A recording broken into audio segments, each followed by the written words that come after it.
Okay, the thing that I loved most actually is they are very blunt.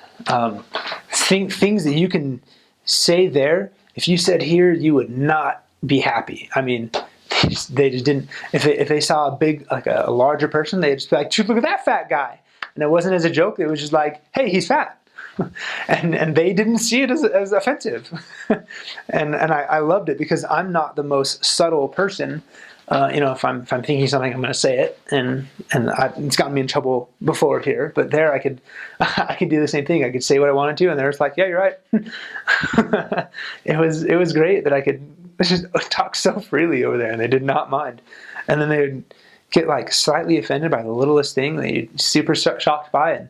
But I mean, just love the people. Some of the toughest people I've ever met. I mean, in some aspects. Especially the older generation, they like 95 years old, 95 years old, and they would walk across town to get groceries and walk all the way back. I mean, like, you're 90, man. Most people in America are sitting on their beds, aching or talking about how their knees hurt, but you're 90 over there, and they're just like, well, I need a loaf of bread, or like I need this, and it's across town. I'll go get it. Cool. They'd walk 30 minutes there and 30 minutes back, and like not complain a little bit. They were strong people. I guess in that aspect, if they needed it, they would do it. They would. I could see some resolve there when they needed to do it, and they would do what it took to survive. And they loved their family. I could always see that. I think that was the biggest thing that I ever saw, because their families would basically stay in one house. I mean, they always had their kids over. They'd always talk about the families. Everyone I ever met, even strangers on the street, I'd ask them how they're doing, and I was like, well, what did you do today? And they're like, well, it's not my kid. You want to hear about it? But they would talk 15 minutes about their little kid that I've never met before, but they just loved their families. And what they did over there was they'd have a house, they'd have the kids, and the kids would start moving out, and then the youngest kid would kind of take care of the parents. And then once the parents were deceased, then they would get the house. That's how that worked. They'd live there. That was now theirs. So I mean, the same houses would stay in the family for generations. Just super strong-willed people that loved their families, and you could see that. You could see how much they cared about it, and it was. I mean, I don't know how to explain it, because it was evident in their lives, and they weren't afraid to tell you if you couldn't notice it. And it's not something we see over here. And I mean, kind of once you move out, you're almost on your own. But family is family forever. No matter what happens, they're family.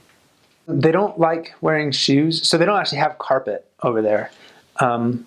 It's like, because it was communist, it's all concrete or tile. And they have a couple rugs here and there, but most of it's carpet or tile. So when you walk in, you want to take your shoes off, because the streets are really dirty. And when I say dirty, I mean like hair from stray pets of some sort, of some animal, or just dirt from the mountain that was right next to it. So you'd take your shoes off right before you went in, and then they would have these just cabinets full, this big just cabinet full of slippers of every size. I was shocked at how many, like, they'd open this, they're like, well, what size are you? And I was like, oh, like, I'm kind of this, and they're like, oh, you look like you have big feet. And open this thing up, and they would have to like pull these things out because they were so tightly shoved in there. They'd have so much, and they'd give you these because they don't want your feet to get cold, because if your feet got cold, then you would get sick, is what they thought. So, and it also I think it kept the house cleaner, because they were those shoes were in the house all the time. They never wore them outside. So I think it was less innkeeping inside, but their houses were always immaculate. Always. I never saw a dirty house inside. So I think that was another way they kept it clean. So you didn't want to make a mess. And I mean, there wasn't anything special that you had to do to be in a home, but if they offered you in, then you always took your shoes off, unless they said no. And even if they said no, you kind of want to make an argument about it.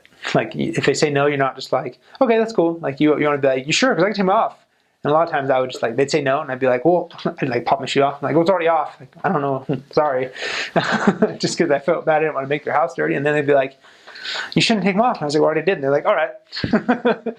The Albanian people, even though they've had such a rough past, they're very humble, and they're very willing to help. And they open up quite easily too. Albanian people, they take a while to get used to just because of the culture, because it's so different. I feel like here in America we don't like to talk about our problems so much. Like, we're more reserved, but they talk about their problems. And it's not a bad thing, it's just sometimes they use it to manipulate you in like ways. But that even happens here. But if they have medication, then they'll show their medication to you when you go to visit to show them that they're sick.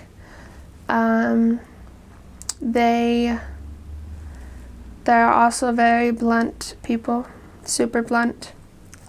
If you have any kind of zits on your face, or if you were like a soccer player for 12 years and have a different body type, they let you know that every day. So that was really hard for me to get used to. But they're super blunt. Like, they will tell you what they think, and you just have to live with it. And sometimes it's very nice. Other times you just have to smile and just smile at them as best as you can. But they're very loving people and a very caring people. During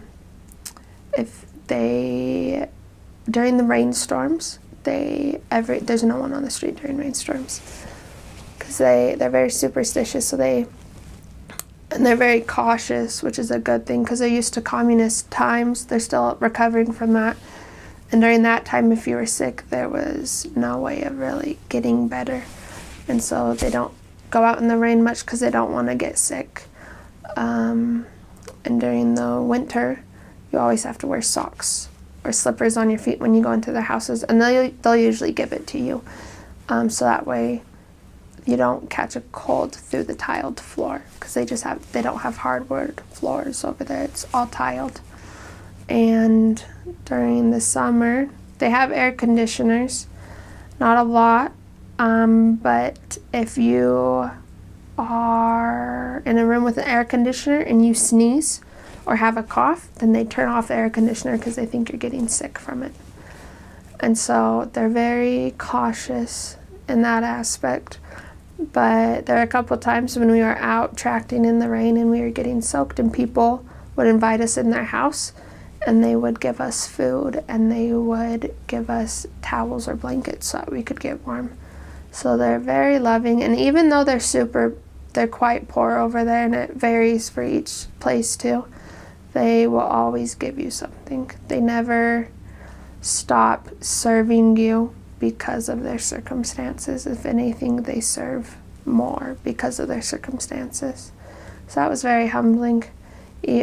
Even the poorest would invite us over for dinner, and they would make us incredible meals and big meals, and we knew that they were going without some stuff for it. And I know that the Lord blessed each and every one of them. And even those that weren't members, He blessed them for their service, because they are very loving and hospitable people. But I absolutely loved the people. They were incredible, and I loved living around them. I loved talking to them and just being around them, because they're super fun, and their sense of humor over there is hilarious. Once you get the language down and can talk to them, they are hilarious people. I love them.